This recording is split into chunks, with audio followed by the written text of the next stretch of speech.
Français parlent aux Français.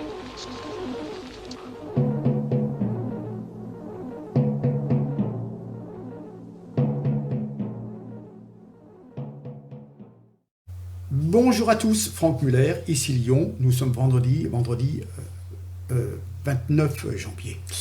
Ravi de vous retrouver.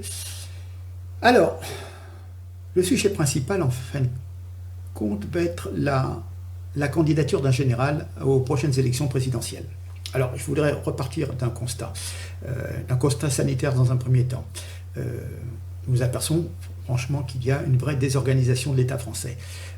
Le 14 janvier, notre premier sinistre, Castex, nous imposait le couvre-feu à 18h sous prétexte que depuis le 2 janvier, cela marchait dans les départements dans lesquels il était imposé.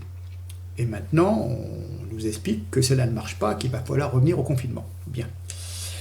Le ministre de la Santé, Véran, nous a dit avant-hier soir, nous ne sommes pas face à une épidémie, mais sur un plateau montant. Oui, mais encore, bref.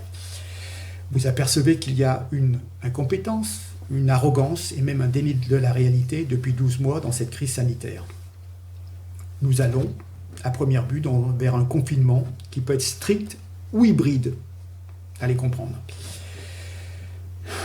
Enfin, il est bon de rappeler quand même, bien que ce type de vaccination ne me plaise pas, mais pour les gens qui souhaitent se faire vacciner, fin février, nous n'aurons que 2,5 millions de personnes vaccinées au lieu de 4, qui était l'objectif. Je rappellerai qu'il y a seulement 6 000 personnes qui ont reçu la vaccination complète, c'est-à-dire les 2 vaccins, le premier et le second, 3 semaines après. Voilà. On nous apprend également que nous n'aurons pas tous les vaccins en temps utile. Je ne sais même pas si on a suffisamment d'aiguilles. Et puis que le 3e vaccin AstraZeneca est mis sur la touche par les Allemands, car il y aura un problème avec les personnes de plus de 65 ans. Alors quand on sait que ce sont les personnes de plus de 65 ans qui, à 90 ou 95%, sont les plus atteintes par le virus, on peut se poser la question, si c'est pour vacciner des gens en bonne santé qui ne craignent pratiquement pas le virus, à quoi ça sert? À quoi sert ce vaccin, Donc, les gens en ont plus que marre. Plus que marre. Et dans cette optique, beaucoup souhaitent une reprise en main de l'État et des fonctions de l'État. Voilà. Donc, je vais vous parler du général Martinez, qui est certainement le seul qui ait une base, une organisation pour faire triompher des idées patriotes, souverainistes. Et donc, samedi dernier, pendant près de 3 heures, le général Martinez, c'était samedi 23 janvier, a répondu aux questions de Mike Borowski et à celles des intervenants, des youtubeurs. Voilà. Il nous a confirmé quelques idées générales. Je vous les mettrai dans la description pour que vous puissiez retrouver sur cette vidéo. Je vais vous donner le lien. Moi je n'ai pas d'esprit de chapelle, si vous voulez. Je suis dans un premier temps souverainiste. Mon idée directrice, c'est qu'en France, on vit à la française. Je ne veux pas qu'on m'impose. Je suis respectueux de tous les autres. Je ne veux pas qu'on m'impose des religions, des idées, des archaïsmes, etc. etc. Je veux une souveraineté économique, je veux une souveraineté juridique, etc. etc. Donc, que nous dit ce général, que peu de gens connaissent, mais pourtant c'est quelqu'un qui a travaillé dans le renseignement militaire, donc qui a beaucoup de contacts à travers le monde, et vous voyez, ce n'était pas, je schématise, mais ce n'était pas le bidas pur et dur du champ de bataille, mais c'est un général plus aussi dans l'intellect, c'est-à-dire dans le renseignement, dans les informations. C'est ça qui est important aussi. C'est pas un va-t-en-guerre, si vous voulez, où on sort la mitraillette et on tire dans le tas. Voilà. Il faut de l'ordre, de la justice, mais aussi beaucoup d'intelligence et avoir une foule de renseignements. Donc, que nous confirme ce général? Il nous dit, dans un premier temps, que la religion chrétienne, effectivement, est le trésor de tous les Européens. C'est la base de notre civilisation. D'accord? C'est le nier. Il nous confirme aussi qu'on s'en aperçoit malheureusement depuis des années, voire des dizaines d'années, que deux civilisations ne peuvent pas vivre sur le même sol et que quand on voit ce qui se passe, que nous allons vers une libanisation du pays qui ne peut donner que du sang et des larmes. On peut aussi s'apercevoir que la France a certains moyens de pression par son arme nucléaire, son importance économique, malheureusement qui se réduit de plus en plus, mais il y a quand même l'Europe sans la France, c'est plus la même chose. Donc la France a des moyens de pression sur l'Union européenne, et c'est à nous de poser nos conditions.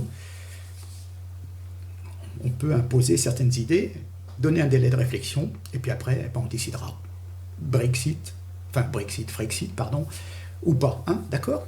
Voilà. Bien entendu, il faut se rapprocher des pays de Visegrad, c'est-à-dire des gens qui font partie un petit peu d'une organisation, des gens qui font partie de l'Europe, mais de l'Europe de l'Est, qui sont peut-être par les traditions et par l'identité assez proches quand même de nous. Hein. Voilà. On le sait, aucun problème en France ne sera réglé sans résoudre aussi le problème de l'immigration et de l'islamisation. Hein. On ne peut pas avoir des gens qui veulent se baser d'après une autre loi, une loi religieuse ou des habitudes, des traditions archaïques. Hein. Ça n'a aucune espèce de devenir dans notre pays. Hein. Et puis, il faut tenir compte des aspirations du peuple. Il reprend les termes du général de Gaulle. La Cour suprême, c'est le peuple. Ce ne sont pas les juges. Les juges interprètent parfois, souvent interprètent en penchant beaucoup vers la gauche. Non. Le peuple, les citoyens, sont seuls juges. Et les fonctionnaires, les juges et tout, doivent être équitables et être au service des citoyens de ce pays. Il est d'accord avec le sentiment que beaucoup de personnes ont, notamment chez les Gilets jaunes, il est d'accord avec une dose de démocratie directe et l'instauration du fameux RIC, hein, le référendum d'initiative citoyen, un petit peu à l'image de nos amis suisses, hein, demander leur avis aux Français de temps en temps sur certains sujets de société, sur certaines directions à prendre. Quoi de plus naturel, hein? Quoi de plus naturel? Quand on voit qu'actuellement les décisions prises par Macron ne tiennent même pas compte de l'avis de l'Assemblée nationale et des députés qui sont quand même nos représentants. Je vais faire la parenthèse, mais enfin toutes les décisions sanitaires sont prises dans un petit cabinet restreint par des personnes qui ne sont pas élues. Hein. Bien, donc vous voyez qu'on est vraiment aux antipodes, hein, de donner donc la parole au peuple. Que nous dit ce général au bout de 43 minutes, mon avenir est dans le rétroviseur, je m'engage de façon totalement désintéressée. C'est sûr que ce général Martinez a fait sa carrière. Je veux dire, voilà, il ne recherche pas l'argent, les honneurs. C'est peut-être quelque part plus de contraintes et de soucis pour lui de s'engager dans cette démarche. Mais à un moment, il faut bien y aller aussi, hein, sinon notre pays va dépérir. Hein. Voilà. Il faudra un jour faire, l'inventaire de ce qu'on appelle la richesse du vivre ensemble et énumérer les coûts de l'immigration, qui sont un véritable gouffre. Quand vous êtes obligé d'injecter des milliards et des milliards pour remettre à flot les banlieues, quand vous voyez le coût de l'aide médicale d'État, de toutes sortes de choses, d'allocations qu'on donne au premier venu qui vient se présenter dans un bureau, qui vient s'inscrire, et hop, il a droit à toutes les aides possibles. Mon Dieu, c'est facile, hein, c'est facile. Il nous dit bien sûr qu'il ne faut pas être démoralisé et passer son temps devant sa télé à écouter, premièrement, un endoctrinement de la part de nos médias et ces nouvelles désastreuses qui ne concernent que 0,00, bref, voilà, vous avez très peu de personnes qui sont concernées par le Covid, contrairement à ce qu'on peut vous dire. Voilà. Oui, alors il a une idée, ça sera à creuser. Instaurer une monnaie commune pour les échanges intérieurs à l'Union européenne et garder l'euro pour les échanges extérieurs. Bon, bah, ça c'est des démarches, on cherche quelque chose qui puisse mieux fonctionner, hein, d'accord. Donc évidemment, il nous rappelle que l'islam n'est toujours pas compatible avec les démocraties et donc avec notre culture, hein, voilà. Hein. Bien sûr que pour gérer la violence, la délinquance, s'il y a défaillance des parents, hein, quelle que soit leur origine, on est d'accord. Hein, quand il y a défaillance des parents, il faut frapper là où ça fait mal, c'est-à-dire au portefeuille. Hein. Donc il faudra faire en sorte que deux rappels à la loi, et puis après on convoque les parents, on dit si vous ne tenez pas vos enfants, si vous n'êtes pas capable de tenir vos enfants, les allocations familiales, etc., et autres aides, et ben ma foi, on vous les sucre. On ne peut pas admettre de donner de l'argent à des gens, et je rappelle, quelle que soit la nationalité, la religion, etc., on vous donne de l'argent pour vous aider dans l'éducation de vos enfants. C'est pas pour vous les laisser devenir délinquants. C'est donnant-donnant. On vous aide, à condition que les gens se tiennent bien. On ne va pas donner de l'argent à des gens qui démolissent le mobilier urbain, qui foutent le feu à droite à gauche, aux transports en commun, aux établissements publics, et puis qui caillassent les pompiers et les forces de l'ordre. Et oui, on ne peut pas avoir le beurre et l'argent du beurre. D'accord ? Vous avez des aides, mais à condition de se tenir d'une façon correcte et citoyenne. Ça me paraît la moindre des choses. Mais maintenant, en fin de compte, les aides, c'est un dû. Voilà, on y a droit. Hein. On a surtout des droits, mais on n'a jamais de devoirs en France. Maintenant, il faut instaurer les devoirs. Dur, hein ? Bien entendu, il y a une idée qui fait son chemin. Ben, pour les terroristes, on pourra peut-être ouvrir de nouveau un bagne.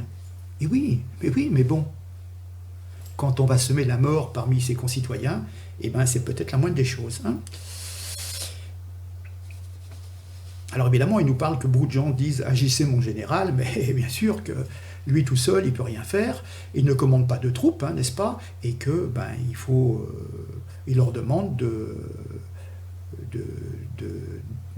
venir gonfler les adhérents de son mouvement. Hein. Oui, lui, si vous voulez, c'est quelqu'un de très modeste. Il dit, je ne suis qu'un modeste petit général, 2 étoiles, un point c'est tout. Hein, voilà. L'idée, ce qui peut être l'idée intéressante, et peut-être qui peut un petit peu assainir la politique de notre pays, c'est peut-être revenir à l'esprit de la Ve République, il y a un retour à un septennat non renouvelable.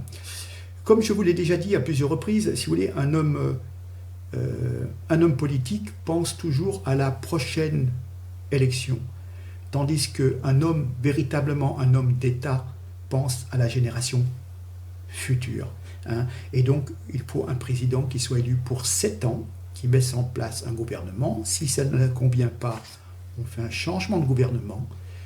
Et cette personne, elle est présidente pendant 7 ans, elle assume, et ensuite, voilà, elle se retire des affaires, elle a fait un septennat, un point, c'est tout.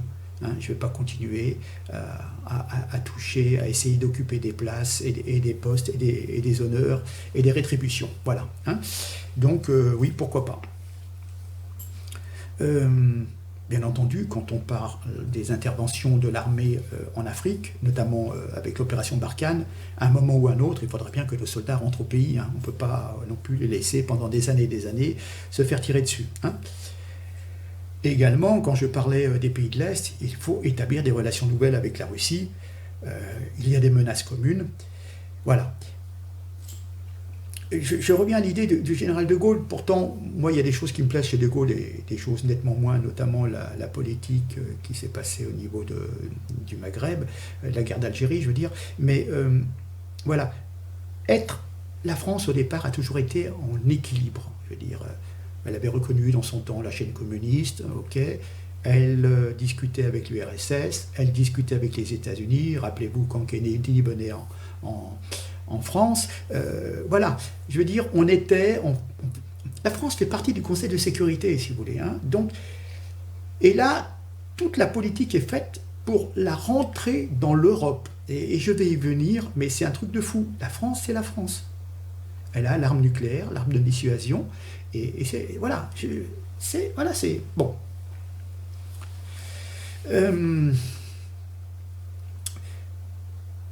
Barkhane, oui, donc des relations nouvelles avec la Russie, oui. Alors, donc le général serait partisan de la sortie de l'OTAN. Alors vous vous apercevez d'une chose, hein, c'est qu'il n'y a pas d'armée européenne et qu'il n'y a non plus pas de défense des intérêts européens.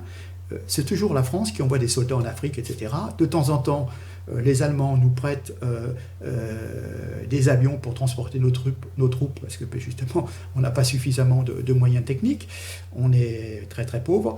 Mais voilà, c'est tout. Hein. Quand il y a, pardonnez-moi l'expression, quand il y a du bordel quelque part, eh ben on envoie nos légions ou nos troupes d'intervention. Et puis c'est tout. Hein. Et puis les autres, tranquillement, les Hollandais, les Belges, les Allemands, ils comptent les points.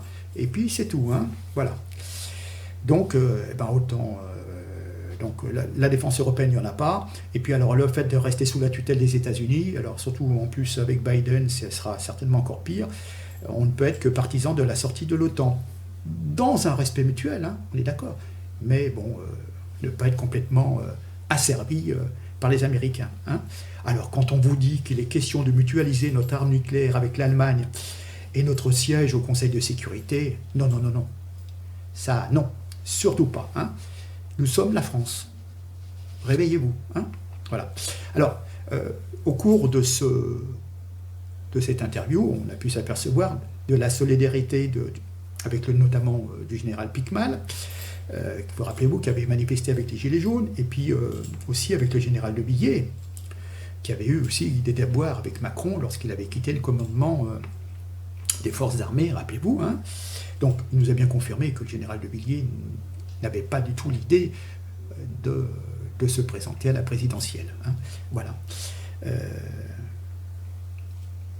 Alors oui, il y a un truc qui est très intéressant. Si vous voulez, vous avez une hégémonie allemande. Hein, et justement, le fait de se rapprocher de certains pays de l'Est permet, si vous voulez, de se renforcer un petit peu de l'autre côté de l'Europe et d'avoir un petit peu des intérêts communs, si vous voulez, et de ne pas être étouffé par toujours cette Allemagne et son industrie qui arrose toute l'Europe et qui tire de l'argent de cette Europe, si vous voulez. Hein.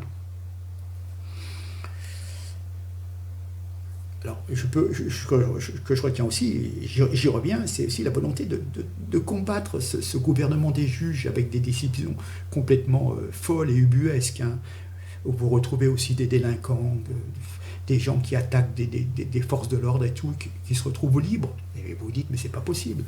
Vous faites des agressions sur des policiers, des menaces, des attaques au couteau, des choses comme ça, et les gens, vous les retrouvez dans la rue. Enfin bon.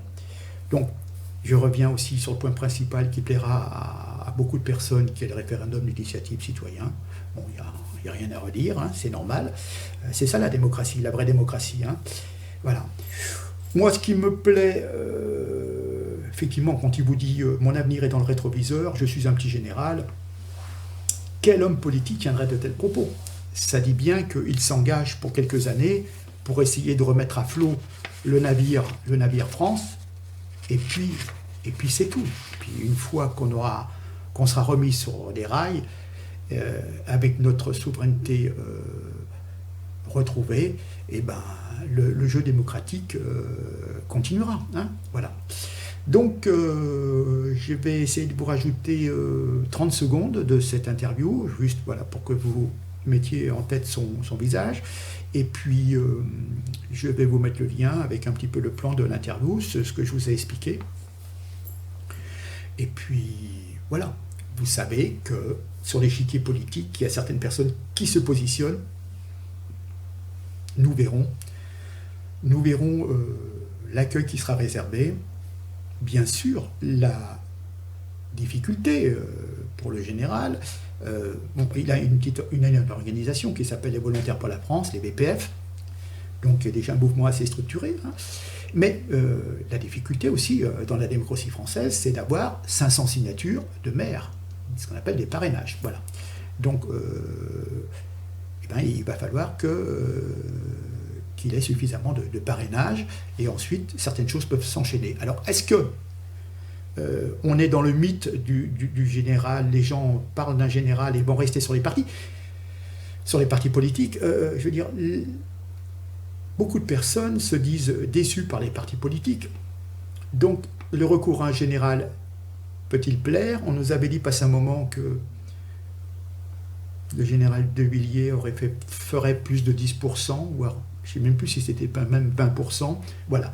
Alors, évidemment, tant que vous n'êtes pas invité dans les médias, ben vous avez du mal à vous faire connaître de la population. Hein. Donc, c'est ça. Et c'est les médias qui font, j'y reviendrai, je vais même...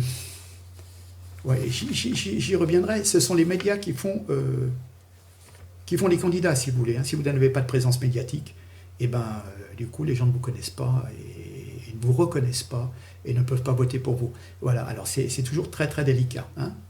Et puis, vous avez des personnes qui sont sincères, modestes, tranquilles, qui ne vont pas être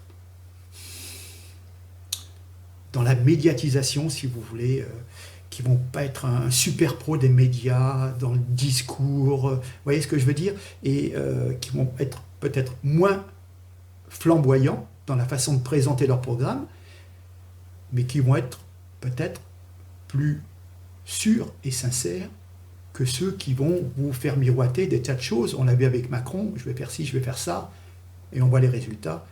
Et le résultat, il est minable. Vous voyez ce que je veux dire? Donc, méfiez-vous des gens qui peuvent paraître très très flamboyants, si vous voulez, et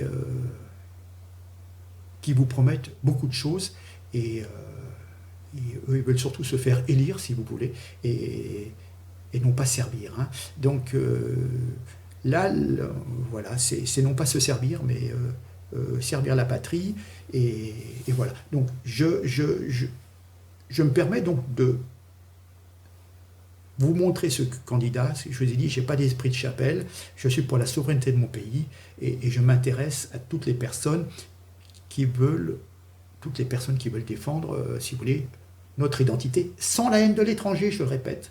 Mais, en France, j'ai quand même le droit de vivre à la française, et je veux que tout le monde suive nos lois, et je veux pouvoir vivre en sécurité, sans crainte de l'autre. Voilà.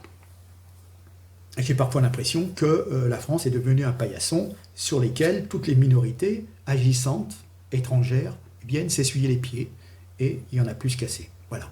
Donc, c'est aux Français de décider si l'identité française, si la souveraineté française peut revenir en premier dans les choix des Français. Voilà. La balle est dans le camp, évidemment, des citoyens, des électeurs, des gens qui se donneront la peine d'aller voter. Si seulement toutes les personnes qui sont mécontentes se donnaient la peine d'aller voter, on pourrait avancer nettement plus. Voilà. Bien. Sur ce, je vous laisse. Je vous remercie en tous les cas de l'intérêt. Je vous mets en descriptif donc le plan à peu près de l'interview, les différents liens. Et Mike Borowski, donc l'intervieweur, m'avait écrit, donc je suis à ses dispositions parce qu'il m'a demandé certaines choses. Donc je lui rappelle qu'il peut me contacter. Voilà. Sur ce, je vous laisse. Je vous souhaite un bon week-end. Je vous laisse vous renseigner. Hein. Et puis nous verrons par la suite ce qui va venir la semaine prochaine en ce qui concerne les problèmes de santé et de confinement. Voilà. Merci beaucoup en tous les cas. Je vous salue, mes amitiés patriotiques, et je vous dis à très très bientôt. Et encore merci pour le temps que vous partagez avec moi. Merci beaucoup. Au revoir.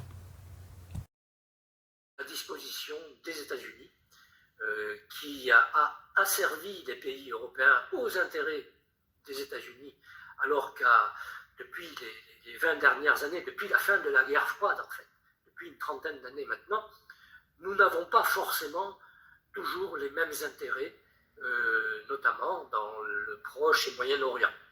Donc là, c'est quelque chose pour moi qui est clair, c'est la sortie de l'OTAN, parce que, je dis, c'était un outil. Alors, la difficulté, c'est les pays de l'OTAN, les pays européens de l'OTAN, et en particulier les petits pays qui, eux, bien évidemment, n'ont pas l'intention de mettre la main au porte-monnaie pour ajuster leur participation pour que nous puissions, sur le plan européen, avoir nos propres moyens et notre propre vision en matière de défense. Donc, c'est un point qu'il va falloir traiter, et notre sortie de l'OTAN sera les prémices de cette nouvelle aventure, si je puis dire, pour essayer justement là, de favoriser, de promouvoir non pas une armée européenne qui n'existera jamais. L'armée européenne, ça voudrait dire qu'il existe un État européen. Je reviens à ce que je disais tout à l'heure, un État fédéral.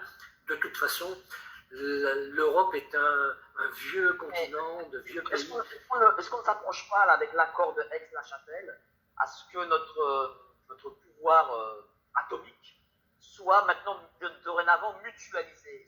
Non, alors là c'est pareil. Poser une bonne question. Là, c'est la même chose. Quand je disais que l'une de nos priorités maintenant, ça va être le retour du régalien, ça veut dire que là-dessus, nous sommes pour le retour de notre souveraineté. Et la souveraineté ne peut être que nationale.